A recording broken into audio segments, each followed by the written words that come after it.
Sir मैं निर्दोष हूं सर। मैंने किसी का खून नहीं किया सर। जानते हो ये क्या है? डीएनए रिपोर्ट है सर। फिर तो तुम्हें ये भी पता होगा कि इस रिपोर्ट में क्या लिखा है, और फिर भी तुम चाहते हो कि मैं मान लूं कि तुम निर्दोष हो, तुम गुनहगार नहीं हो। सर आपने हमेशा हमें यह सिखाया सर कि सच से बड़ा दुनिया में कुछ भी नहीं है सर। इस केस की भी यही सच्चाई है सर। मैंने किसी का खून नहीं किया सर, मैं सच कह रहा हूं। अगर तुमने खून नहीं किया है तो फिर तुम्हारा खून उस हथियार पे कैसे पंकज? मुझे नहीं पता सर। कैसे नहीं पता तुम्हें? हा? ये जो तुम्हारे हाथ पर चोट लगी है, ये जो खून का निशान है, वो चीख चीख के कह रहा है कि गुनहगार तुम ही हो पंकज, तुम हो। सर मैंने आपको बताया था सर, मैं ऑटो से जब ब्यूरो आ रहा था सब तब कटा था सर।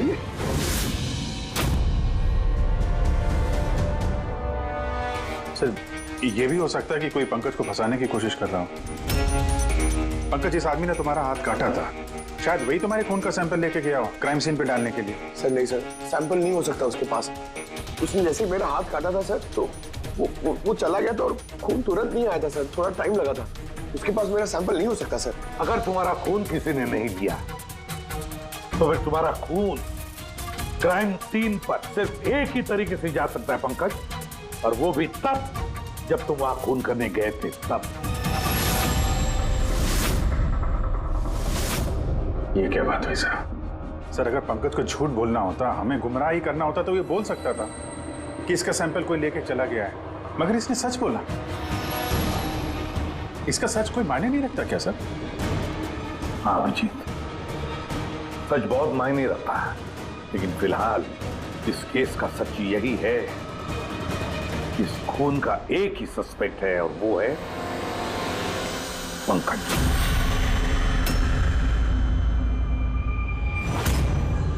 मैं तुम्हें सीआईडी से सस्पेंड कर रहा हूं। सर मेरा यकीन कीजिए सर, मैं सच कह रहा हूं। मैंने खून नहीं किया, मुझे मेरे पिताजी की कसम है सर। पंकज, तुम्हारी गन और बैच। सर एक बेटा अपने पिता के श्राद्ध के दिन उसकी झूठी कसम कैसे खा सकता है सर? मैंने तुमसे नहीं पूछा फ्रेडी। गन और बैच।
ये गलत हो रहा है,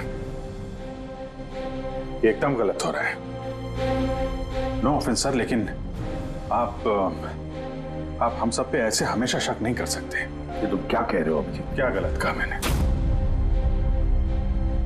जब भी कभी किसी सीआईडी ऑफिसर के ऊपर झूठा इल्जाम लगता है, आप हम पे कभी भरोसा नहीं करते। ये तुम क्या बोल रहे हो अभिजीत?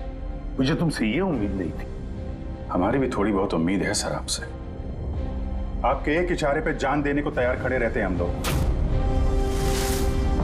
तो क्या इतनी सी उम्मीद रखना गलत है कि हमारे बुरे वक्त पे आप हमारा साथ देंगे, हम पे भरोसा रखेंगे? तो क्या मैं साथ नहीं दे रहा? सच जाने की कोशिश नहीं कर रहा हूं मैं? सच के इस सफर में आपने कई बार हमारे आत्मसम्मान को चोट पहुंचाई है सर, हमारे फर्ज, हमारी वफादारी पे शक करके। जब मुझ पे झूठे इल्जाम लगे थे, आपने मुझ पे भरोसा नहीं किया था। और जब तक अभिजीत निर्दोष साबित नहीं होता, उसे जेल में ही रहना होगा। जब दया पे झूठे इल्जाम लगे, आपने इस पे भी भरोसा नहीं किया। मगर शायद आप ही एक बात भूल गए, एक बार आप पे भी ऐसा झूठा इल्जाम लगा था।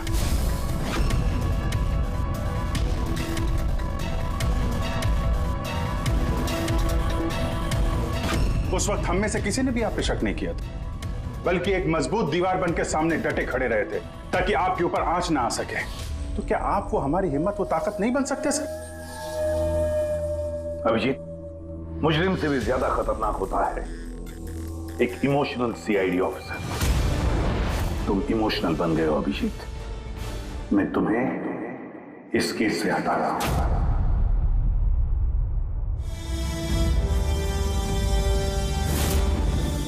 दया, पूर्वी, अब से पंकज की केस तुम दोनों इन्वेस्टिगेट करोगे, सिर्फ और सिर्फ तुम दोनों। ठीक है सर। अब आपको मुझ पे इतना भी भरोसा नहीं रहा कि मैं इस केस को न्यूट्रल तरीके से देख पाऊंगा भी या नहीं। इतने साल की ड्यूटी का ऐसा मेडल तो किस्मत वालों को मिलता है। Thank you sir.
अपनी पीठ मेरी तरफ करके खड़े हो जाओ। चलो ये भी करके देख लेते हैं।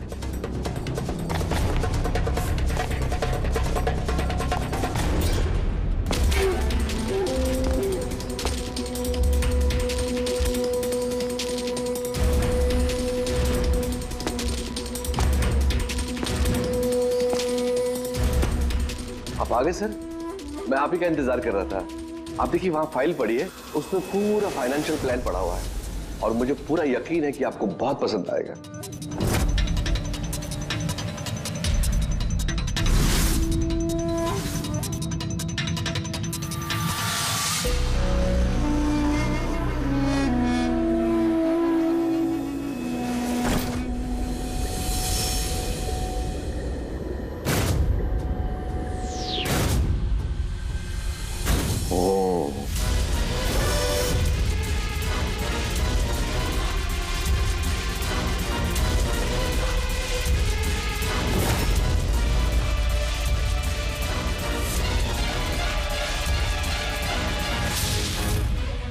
अरे ये तो नकली है।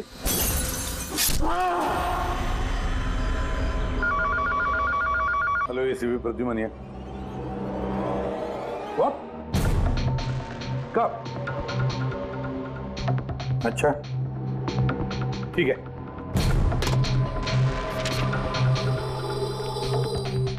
दया, अभिजीत, विक्रम विजय का खून हो गया। विक्रम विजय? वो हवाला कांड वाला सर? वही विक्रम विजय आज तक कानून से बच के भाग रहा था।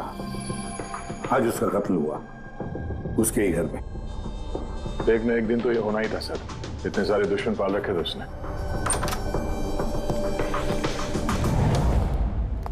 सर रियली सॉरी सर, थोड़ा लेट हो गया। क्या बात है पंकज, कहाँ रह गए थे तुम? सर वो डैड का श्राद्ध था सर, आज मंदिर गया था सर पूजा करने। ठीक है, और ये हाथ में क्या हुआ? अरे सर ये आते हुए लग गया, मामूली चोट है, इतना जोर से नहीं लगा सर। ठीक है, तैयार हो जा, एक मर्डर केस आया हुआ है। अब ये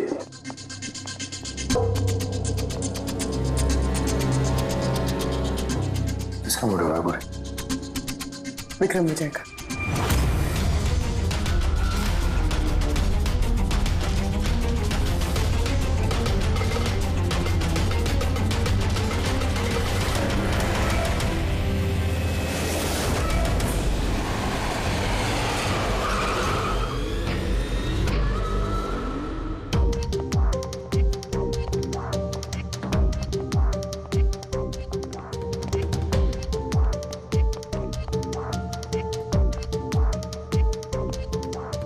सीआईडी? जी हाँ।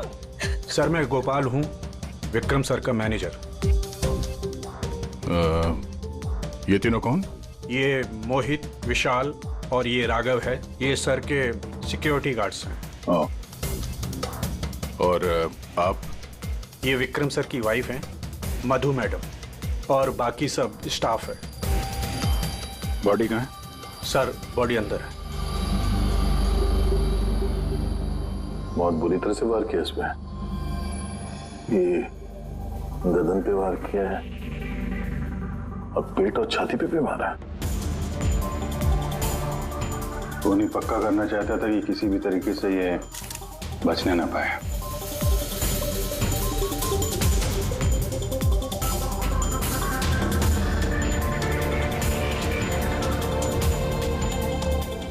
लगता है इससे हमला किया है इस पे।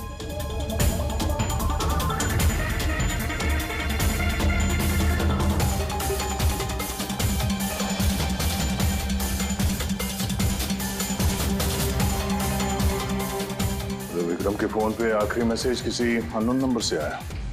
अपनी पीठ मेरी तरफ करके खड़े हो जाओ। पीठ मेरी तरफ? मतलब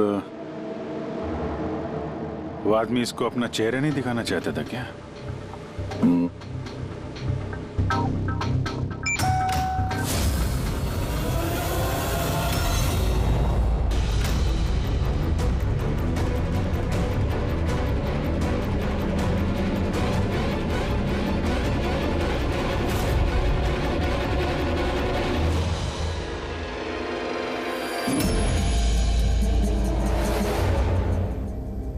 ये देखिए सर, उद्यान में से मुझे क्या मिला है? Audio recording device. Audio recording device? इस कमरे में जो भी बात हो रही थी वो कोई सुन रहा था। सर मैं उसका नाम तो नहीं जानती, पर वो जिस तरीके से तैयारियां करवा रहे थे उस हिसाब से तो लग रहा था जैसे वो उनका बहुत खास क्लाइंट हो और वो सिर्फ विक्रम से ही मिलना चाहता था। ये क्लाइंट विक्रम के कांटेक्ट में आया कैसे? सर मेरी वजह से। उसने मुझे पहले कांटेक्ट किया था। वो विक्रम साहब का पूरा इतिहास बहुत अच्छी तरह से जानता था और विक्रम सर उसके इस होमवर्क से बहुत इम्प्रेस हुए और उन्होंने मुझसे मीटिंग फिक्स करने के लिए कहा। तो आप उससे पहले मिले थे? नहीं सर, उसने कॉल किया था और वो भी प्राइवेट नंबर से।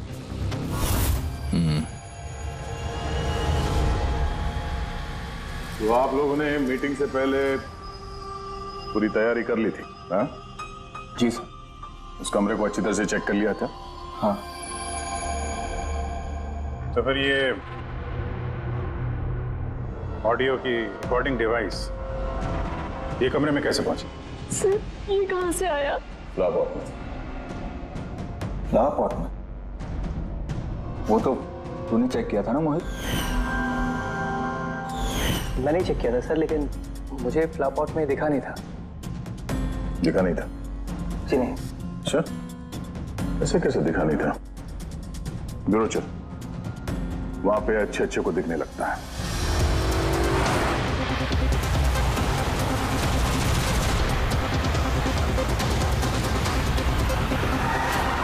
मोहित पे नजर रखना। अभिजीत, गोली में चलाना। अरे कैलाश सर, आप कौन है? ये सीबीआई ऑफिसर हैं कैलाश जी। कैसे सर? बढ़िया। क्या बात है सर, आपने अचानक रास्ता रोक लिया? अभिजीत, मुझे वो आदमी चाहिए जो तुम्हारी सीआईडी की गाड़ी में बैठा है। मोहित? वो हमारा मुजरिम है सर, हम उसे ब्यूरो ले जा रहे हैं इंटरोगेट करने के लिए। नहीं अभिजीत, वो मुजरिम नहीं है, एक सीबीआई अफसर है। क्या करें आप? ये मोहित सीबीआई ऑफिसर है? मगर सर ये तो वो गार्ड की नौकरी कर रहा था विक्रम। क्या दिखावा? सच को छिपाने के लिए। कैसा सच? मोहित एक अंडरकवर है और मेरे कहने पर वहां ड्यूटी कर रहा था, और मेरे कहने पे ही उसने विक्रम के वहां वो रिकॉर्डिंग डिवाइस लगाई थी, और इसीलिए कुछ भी बताने से मना कर रहा था। ये अंडरकवर मर जाएगा मगर प्रोटोकॉल नहीं तोड़ेगा। नहीं ठीक है सर, वो एक्चुअली थोड़ी बहुत पूछताछ करनी पड़ेगी, खून का मामला है। जस्ट जनरल बातचीत। और हमें वो ऑडियो रिकॉर्डिंग मिल सकती है सर? हम जानना चाहते हैं कि खूनी और विक्रम के बीच क्या बात हुई थी। आप आ गए सर? मैं आप ही का इंतजार कर रहा था। आप देखिए वहां फाइल पड़ी है, उसमें पूरा फाइनेंशियल प्लान पड़ा हुआ है, और मुझे पूरा यकीन है कि आपको बहुत पसंद आएगा। ये नोट तो नकली है। सर ऐसा लगता है कि विक्रम विजय खूनी को जानता है, इसलिए खूनी ने उसे अपना चेहरा देखने ही नहीं दिया। और जैसे ही विक्रम को पता चला कि जो पैसे उसे दिए गए हैं वो नकली हैं, खूनी ने उसे मार दिया और बैग लेके चला गया। तो काम करते हैं, इस मोहित से अंडरकवर कॉप से पूछताछ करते हैं। I'm sorry सर, ये केस अभी तक बंद नहीं हुआ है, इसलिए अगर मैं आप लोगों को कुछ भी और बताता हूँ तो वो प्रोटोकॉल का उल्लंघन होगा, विच आई डोंट वांट। देखो मोहित, मैं तुम्हारे प्रोटोकॉल की इज्जत करता हूँ, मगर कोई तो ऐसी चीज होगी ना जो तुम्हारी इन्वेस्टिगेशन के दौरान तुम्हें मिली हो, मगर तुम्हारे प्रोटोकॉल के दायरे में होने के बावजूद भी तुम हमें बता सकते हो। कुछ तो बताओ जिसके जरिए हम खूनी तक पहुंच सके। मैं आप लोगों को केवल इतना बता सकता हूँ कि पिछले काफी सालों से सीबीआई इस विक्रम विजय के पीछे लगी हुई थी। आज से 15 साल पहले सन 2002 में सीबीआई ने एक अंडरकवर ऑफिसर को भी विक्रम विजय के पीछे लगाया था, कुछ खास सबूत इकट्ठा करने के लिए, लेकिन कुछ हासिल नहीं हुआ और अनफॉर्चुनेटली हमारे वो ऑफिसर मारे गए। एक मिनट, नाम क्या था इस ऑफिसर का? Inspector Adhiraj.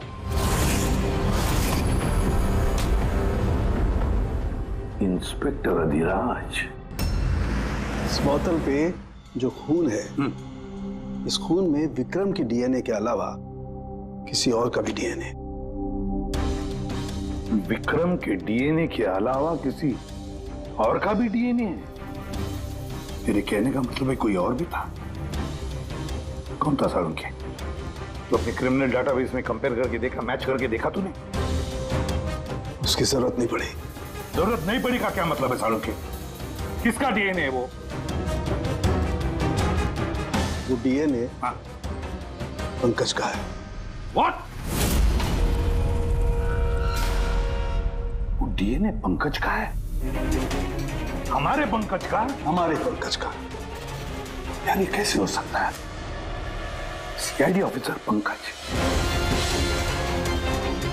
CID officer Pankaj खून कर सकता है? हमारा एक ऑफिसर खून नहीं है।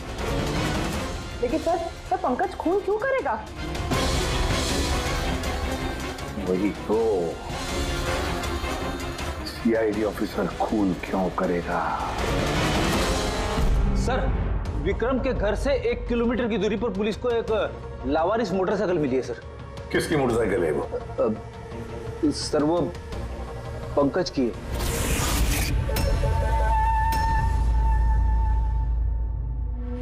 लगा मुझे। क्या मतलब? पंकज की बाइक पड़ी है वहां पे और आप लोगों को हैरानी नहीं हुई? विक्रम विजय जिसकी मौत हुई है आज, 15 साल पहले अधिराज जी, पंकज के पिता, एक अंडरकवर कॉप, बॉडीगार्ड बन के विक्रम विजय के खिलाफ सबूत इकट्ठा कर रहे थे और उसी दौरान वो मारे भी गए। मतलब सर, पंकज को ये लगता है कि उसके पिताजी की मौत के पीछे विक्रम विजय का हाथ था और इसीलिए उसने अपने पिताजी की मौत का बदला लेने के लिए।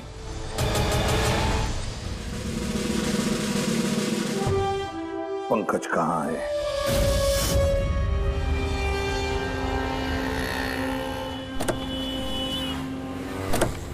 अरे सर, आप लोग? यही सवाल तो हम भी तुमसे पूछने वाले थे। तुम यहाँ क्या कर रहे हो? तुम तो बीमार थे ना? अरे सर, बाइक चोरी हो गई थी मेरी। ये सामने पुलिस स्टेशन में रिपोर्टर कहानी आया था। ये देखिए। हमें पता है तुम्हारी बाइक कहाँ है। आप लोगों को कैसे पता सर? तुम्हारी बाइक विक्रम विजय के घर के पास मिली है। वही विक्रम विजय जो तुम्हारे पिता का खूनी है। जब ब्यूरो में एसीपी साहब ने बताया कि विक्रम विजय का खून हुआ है, तो तुम्हें पता था ना कि वही विक्रम विजय है? हाँ सर। अरे तो ब्यूरो में क्यों नहीं बताया तुमने? तुम्हें बताना चाहिए था ना कि विक्रम विजय तुम्हारे पिता का खूनी है।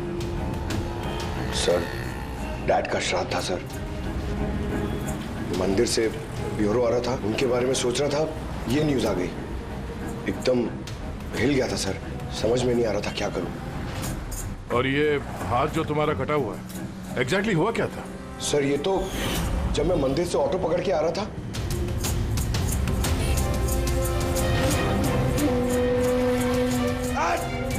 क्या हुआ साहब? तो एक अनजान आदमी ये घाव देके चला गया, यूं ही बेवजह। सर मैं जानता हूँ यकीन करना थोड़ा मुश्किल है, लेकिन सच यही है सर। पंकज यार, तुम तो हमेशा बाइक पे ब्यूरो आते थे ना, अचानक ऑटो में कैसे आया? अचानक नहीं सर, मेरी बाइक तो 2 दिन से खराब पड़ी है। तो तुम्हारी खराब पड़ी हुई बाइक कोई लेकर गया, उसने उसे रिपेयर करवाया और ठीक होने के बाद उसे एक लावारिस जगह पे छोड़ दिया। वो भी संयोग से एक ऐसे इंसान के घर के पास छोड़ दिया जिसका आज ही खून हुआ और जो तुम्हारे पिता का खूनी भी है। सर आप लोग मुझ पे शक कर रहे हैं? आप लोग को लग रहा है उस विक्रम विजय को मैंने मारा है?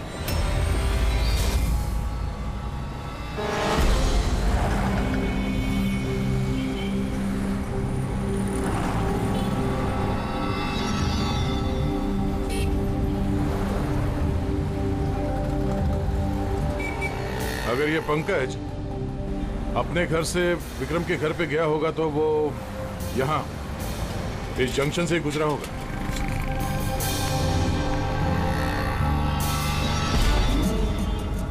सर सिग्नल पे सीसीटीवी कैमरा लगा हुआ है। इस सीसीटीवी कैमरा के फुटेज से पता चल जाएगा कि पंकज यहाँ से गया था उस बाइक पे या कोई और था वो।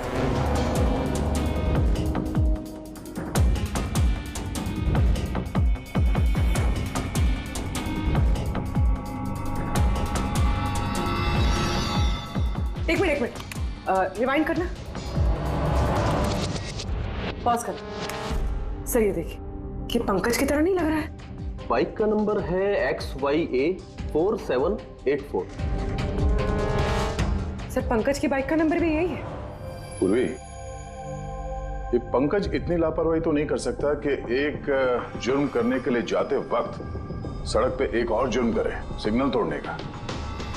जरूर कोई है जो पंकज को फंसाना चाहता है और उसी ने ये सिग्नल भी तोड़ा है ताकि हमारा जो शक है पंकज के ऊपर वो और मजबूत हो जाए। मगर सर पंकज को कौन फंसाना चाहेगा? शायद उसका कोई पुराना दुश्मन। सर मेरा ऐसा कोई पुराना दुश्मन नहीं है जो मुझे फंसाने के लिए ऐसी साजिश रचेगा। सर पंकज दिमाग पर जोर डालो, कोई तो होगा। सर अगर तुम्हारा कोई दुश्मन नहीं है तो फिर ये खून तुमने ही किया है। तुमने। अपने पिताजी की मौत का बदला लेने के लिए, और वो भी उनकी बरसी के दिन। सर मेरा बदला लेने की कोई मेंटालिटी नहीं है सर। मैं खूनी नहीं हूं सर, मैं एक सीआईडी ऑफिसर हूं। जहां तक पिताजी की बात है सर, मैंने तो उन्हें ठीक से देखा भी नहीं सर। मुझे तो ऐसा कुछ याद भी नहीं है जो उन्होंने हमारे साथ कोई अच्छा टाइम स्पेंड किया हो या हमारे साथ रहे हो। सर उन्हें तो फर्क भी नहीं पड़ता होगा कि उनका कोई बेटा है जिसे उनकी जरूरत भी है सर। मतलब तुम्हारे पिताजी के साथ तुम्हारे संबंध अच्छे नहीं थे? सर वो एक अंडरकवर कॉप थे सर। वो ज्यादातर अपने काम में ही बिजी रहते थे। घर गृहस्थी परिवार बच्चे इनसे उनका कोई लेना देना नहीं था सर। मुझे तो सिर्फ मेरी माँ ने पाला है सर। लेकिन फिर भी पंकज, तुम्हारी अपनी पिताजी के साथ कुछ ना कुछ तो यादें जुड़ी होंगी ना? कुछ भी? बस सर थोड़ा सा याद है मुझे सर। मुझे मेले में ले जाते थे सर वो, मगर मेले में ले जाने से पहले सर वो मुझे हॉस्पिटल ले जाते थे हमेशा। हॉस्पिटल में? वो क्यों? शायद बचपन में बहुत बीमार रहता था और वो हॉस्पिटल ले जाते थे और मुझे बहुत दर्द होता था सर। दर्द? पंकज कहाँ दर्द होता था? सर पीठ में, यहाँ पे सर। पीठ में? पंकज डॉक्टर क्या करते थे पीठ में? नहीं सर ऐसा कुछ याद नहीं आ रहा सर। याद करो पंकज, याद करो। सोचो क्या करते थे? तुम्हारी पीठ में इंजेक्शन लगाते थे या पीठ में से खून निकालते थे? क्या करते थे? याद करो। Sir sir sir drill machine से कुछ करते थे सर हॉस्पिटल में। क्या कहा? ड्रिल मशीन से? और उसके बाद तुम्हें पीठ में दर्द होता था? बहुत दर्द होता था सर। मैं हफ्तों तक सीधे बैठ भी नहीं पाता था। और फिर घर जाने के बाद तुम्हें नींद सी आती थी? कुछ अजीब सा लगता था? चक्कर आता था? हाँ सर। सर मेले में भी जब मैं घूमने जाता था तो नींद में ही रहता था सर। ऐसे चक्कर आते रहते थे सर बस। लेकिन सर इस बात का इस केस से क्या लेना देना? लेना देना है बस। मुझे लगता है इसके पिताजी ने इसकी बहुत छोटी उम्र में इसका बोन मैरो डोनेट करवा दिया था। लेकिन सर बच्चों का बोन मैरो डोनेट करवाना तो गैर कानूनी है ना? गैर कानूनी है, लेकिन मुझे लगता है बॉस पैसे की वजह से या किसी भी और वजह से उस डॉक्टर ने इसके पिताजी के लिए ये सब कुछ किया था। वो ठीक है सर, लेकिन मेरी समझ में अभी भी ये नहीं आ रहा है कि इस बात का इस केस से क्या कनेक्शन है। कनेक्शन ऐसे है पूर्वी कि कई बार जब बोन मैरो डोनेट किया जाता है तो जिसे बोन मैरो डोनेट किया जा रहा है उस व्यक्ति को ह्यूमन काइमेरिज्म हो जाता है। ह्यूमन काइमेरिज्म? ये क्या है सानकू साहब? यूं समझो कि जिस व्यक्ति को बोन मैरो डोनेट किया जा रहा है उस व्यक्ति के शरीर में 2 डीएनए पैदा हो जाते हैं। एक डीएनए वो जो उसका खुद का है ओरिजिनल, और दूसरा डीएनए वो जो बोन मैरो जिसका ट्रांसप्लांट हुआ है उसका। इसका मतलब है सर पंकज का बोन मैरो जिसे मिला शायद उसके खून में भी ये पंकज का डीएनए शामिल है। Exactly that. बस मुझे लगता है कोई बहुत ही खास होगा वो जिसके लिए पंकज के पिताजी ने ये सब कुछ किया। कोई ऐसा खास आदमी जो पंकज के पिताजी इंस्पेक्टर अधिराज के बहुत ही करीब था और उसकी मौत का बदला लेने के लिए उसने ये खून कर डाला। पर कौन?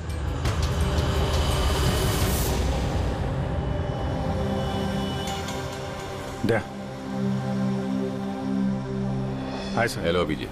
हाय दया, कैसे हो? गुड। सॉरी आपको यहाँ ऐसी जगह पे बुलाना पड़ा। अभिजीत, जो इन्फॉर्मेशन तुमको चाहिए थी वो ना तो सीआईडी ऑफिस में दी जा सकती थी और ना मेरे ऑफिस में। थैंक यू सर आपकी मदद के लिए। पंकज एक ईमानदार ऑफिसर है सर, और आपकी मदद से शायद हम उसकी बेगुनाही साबित कर पाए। अभिजीत, तुम्हें याद है एक खतरनाक मुजरिम था राका, उसको पकड़ने में तुमने मेरी मदद की थी। तो समझ लो मैं उसी का बदला चुका रहा हूं। दोस्ती में बदले नहीं चुकाए जाते सर। एक्चुअली हमें पंकज के पिता इंस्पेक्टर अधिराज जी के बारे में जानकारी चाहिए, जितनी भी आप दे सके। आपने काम किया है ना इंस्पेक्टर अधिराज के साथ? हाँ दया, अधिराज बहुत ही ईमानदार अफसर था और बहादुर भी। मुझे तो ये कहने में गर्व होता है कि हमने एक साथ काम किया। सर एक्चुअली हमें यह पता करना था कि उनके अंडरकवर मिशन के दौरान उनके कभी किसी से कोई खास रिश्ते बने थे। I mean, कोई नया परिवार, ऐसा कुछ। अभिजीत, ये जो अंडरकवर की दोहरी जिंदगी होती है, मुश्किल होता है जीना। एक पुलिस वाला भी तो इंसान ही होता है ना, और उसे भी वो चौकट कभी कभी नहीं लगनी चाहिए जो वो लांग गए। मतलब उनको भी किसी से प्यार हुआ था? उनका कोई दूसरा परिवार भी था? हाँ, अधिराज की दूसरी पत्नी बच्चे को जन्म देने के बाद गुजर गई। ओह, और अधिराज जी की मौत के बाद इस दूसरे बच्चे का क्या हुआ? ये राज हमेशा राज ही बना रहा कि अधिराज ने उस दूसरे बच्चे को कहाँ रखा, कैसे पाला, और वो बच्चा कहाँ गया, कभी किसी को नहीं मिला। और ये जो बच्चा है दूसरी शादी से, क्या उम्र रही होगी उसकी? ये पंकज से कोई 2-3 साल बड़ा होगा। शादी पंकज की माँ से पहले हुई थी, पर बच्चा दूसरी बीवी से पहले हुआ था। शायद उसे कोई बीमारी होगी जिसकी वजह से अधिराज जी ने पंकज का बोन मैरो उसे दिलवाया होगा। और अपने पिता की मौत का बदला लेने के लिए खून शायद पंकज के सौतेले भाई नहीं किया है। पर अब सवाल ये उठता है कि पंकज का ये सौतेला भाई है कौन और अभी कहाँ है? मुझे कुछ अंदाजा हो रहा है कि क्या हुआ होगा उसके साथ। कैलाश जी, हमें एक मदद और चाहिए। इस अंडरकवर मिशन के दौरान और कौन कौन लोग थे आपके साथ, उन सब की जानकारी चाहिए, और अधिराज जी की पूरी कुंडली भी। अभिजीत, ये जरा मुश्किल होगा। जानता हूं सर, ये थोड़ा मुश्किल है, लेकिन किसी की बेगुनाही साबित करनी है, और आप यकीन रखिए सारी इंफॉर्मेशन हमारे बीच में रहेगी, बस। ओके। अरे यार, और कितना इंतजार करना पड़ेगा? ये लोग टाइम पे आते क्यों नहीं?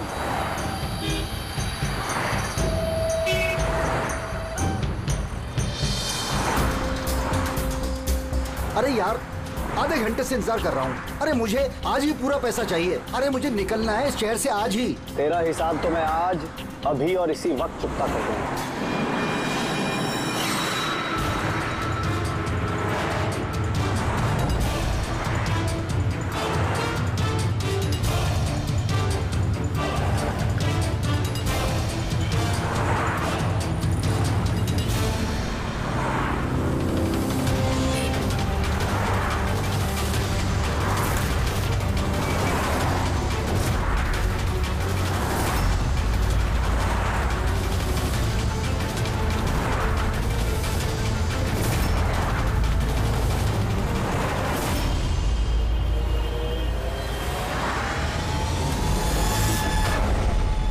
तेरा अकाउंट सीआईडी बंद करेगी, समझे मिस्टर मोहित?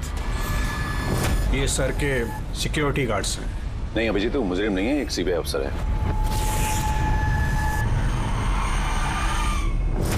पिता के कर्ज को पूरा करना हर बेटे का धर्म होता है सर, और जो बेटा ऐसा करता है वही अच्छा बेटा कहलाता है, और वो हूं मैं। तुमने तो किया नहीं, मैंने लिया है अपने पिता की मौत का बदला। देखो मोहित, तुम दोनों के पिताजी इंस्पेक्टर अधिराज एक नेक, ईमानदार और बहादुर इंस्पेक्टर थे। क्या लगता है तुम्हें, उन्हें तुम जैसे मुजरिम बेटे पर गर्व होगा या पंकज जैसे ईमानदार सीआईडी ऑफिसर पर? तो सच बात तो यह है कि पिताजी को हमेशा से इस पंकज पर गर्व था, और प्यार भी वो इससे ही ज्यादा करते थे। मुझे तो उन्होंने अनाथ आश्रम में डाल दिया था सर, ताकि उनके दूसरे परिवार पे कोई आंच ना आ सके। वो ये बात बताती तो हमारे पास आए क्यों नहीं? मैं तो भाई हूं तुम्हारा यार, हम दोनों मिलकर पकड़ते विक्रम को, और कानून के रास्ते। नहीं चाहिए थी मुझे तुम्हारी मदद, हमारे पिताजी के कातिल को कैसे पकड़ना है और कैसे उससे बदला लेना है, ये सारी प्लानिंग मैंने कर रखी थी सर, बहुत सालों से। और यही कारण है कि मैं सीबीआई ऑफिसर बना और ठीक हमारे पिताजी की तरह ही एक अंडरकवर ऑपरेशन पे गया विक्रम विजय के खिलाफ। लेकिन इस बार उसे सजा दिलवाने के लिए नहीं सर, बल्कि उसे खत्म करने के लिए। एक सीबीआई ऑफिसर होकर भी तुमने जुर्म किया। तुम जैसे लोगों की वजह से ही लोग कानून पर विश्वास करने से कतराते हैं। इस काम में केतन ने तुम्हारी मदद की थी ना? हाँ सर, केतन भी मेरे पिताजी के साथ काम करता था। वो भी एक अंडरकवर कॉप था। उसी ने मुझे सब कुछ बताया और उसके बताने से ही मुझे पता चला कि बचपन में मेरा एक ऑपरेशन भी हुआ था। और जब तुम्हें पता चला कि तुम्हारे खून में 2 डीएनए, एक तुम्हारा दूसरा मेरा, तो तुमने खून करके मुझे ही फंसा दिया। हाँ, और इसीलिए मैंने अपना खून बहाकर उस हथियार पे डाल दिया था और उसके बाद तुम्हारा हाथ काटा ताकि एक तीर से 2 निशाने लग जाए। मेरे दोनों दुश्मन, हमारे पिताजी का कातिल वो विक्रम विजय। हेलो कैलाश सर, सर मैंने विक्रम विजय के रूम में ऑडियो डिवाइस लगा दिया।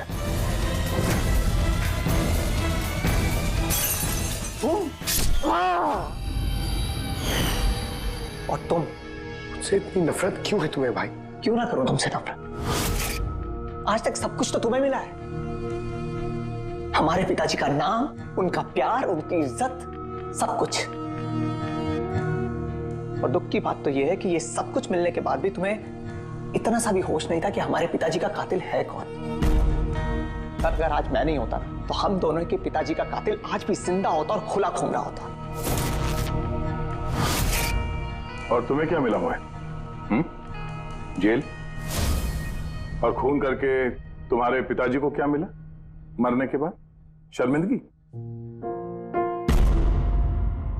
सर एक बात पूछ सकता हूं आपसे? आप लोग मुझ तक पहुंचे कैसे? क्योंकि मैंने कोई कसर नहीं छोड़ी थी सारे सबूत पंकज के खिलाफ करने में। मोहित, हम जानते थे कि पंकज ऐसा कभी नहीं करेगा। और रही बात तुम तक पहुंचने की, जब हमें 2 डीएनए के बारे में पता चला तो हमने तुम्हारे पिताजी इंस्पेक्टर अधिराज का बैकग्राउंड चेक किया। उसमें हमें पता चला कि उनका और भी एक बेटा है, तुम। और फिर बस हमने उस बेटे की पूरी कुंडली निकाली, मतलब तुम्हारी। और फिर सारा मामला समझ में आ गया। बहुत गलत किया तुमने मोहित, बहुत गलत किया। कानून तुम्हें कड़ी से कड़ी सजा देगा, शायद उम्र कैद या फांसी।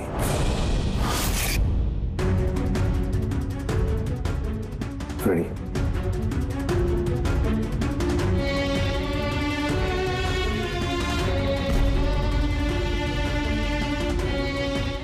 फ्रेडी सर,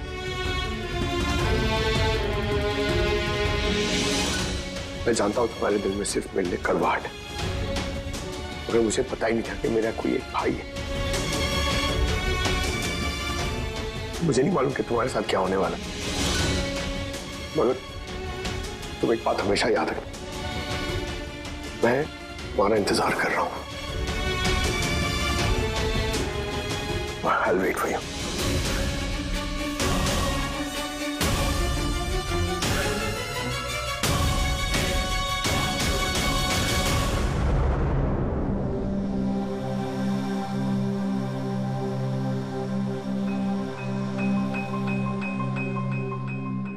पंकज, देखो, तुम्हारे में ये जो अच्छाई है ना, इसे कायम जिंदा रखना, कायम। Welcome back to CID. Thank you sir. Sir, I am sorry sir, आप सही कह रहे थे। इमोशनल होके मैं कुछ जरूरत से ज्यादा ही बोल गया सर। I am sorry. देखो अभिजीत, तुम सब लोग मेरे लिए ना सिर्फ सीआईडी ऑफिसर्स हो, बल्कि मेरा गुरूर हो, मेरा आत्मविश्वास हो, मेरी ताकत हो। और एसीपी प्रद्युमन ने आज तक अपनी ताकत पर कभी शक नहीं किया और ना कभी करेगा। इम्तिहान की घड़ियां तो आती है और आती रहेंगी भी, मगर फर्ज की राह पर चलते वक्त अगर अपने बेटे पर भी गोली चलाना क्यों न पड़े, हाथ कांपने नहीं चाहिए।